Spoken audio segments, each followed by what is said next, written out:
Kabisote. Kabisote. Kabisote. Hmm. Nagugut Nagugutom ako eh. Tutulog yung tao eh. Brad, tutulog. Baka pwede ka naman magluto. Kahit alas 3 na ng umaga. Ha? Gutom ako eh. Ayaw ni Kabisote na may nagugutom na tao eh. Wala tayong magagawa eh. Kailangan natin magluto. Tara! Let's go!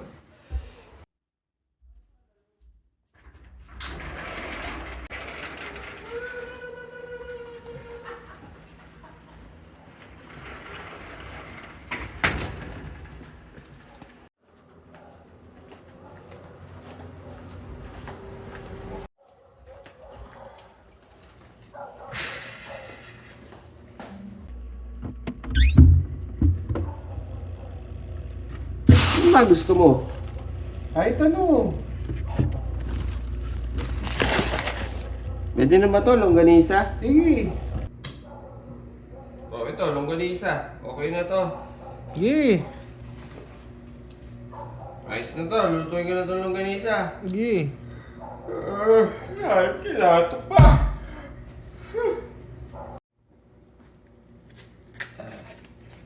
Ang magagawa si Kabisote, siyempre,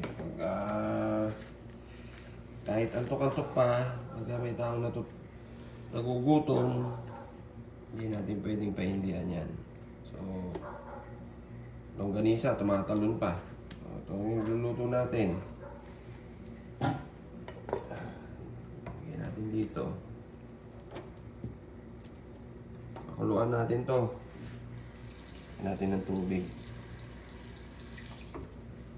Okay na to mga Kabisote.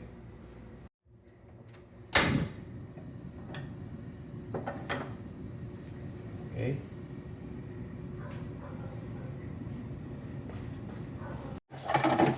Niluto mo pala siya sa sarili niyang mantika, no? Oo, palalabasin na lang natin yung sarili niyang mantika. Ayan, since wala tayong mantika, naka-low fire lang tayo. So, yung sariling mantika na lalabas na lang dyan, yung gagamitin natin. Kasi 3 AM na ngayon mga Kabisote, so yung resources natin, kukunti na lang. Kaya kailangan natin mag-improvise. Okay. Okay na to. So, nag-improvise lang tayo. Wala tayong mantika. Yung sariling mantika na lang ng longganisa yung ginamit natin. Off na natin yung heat.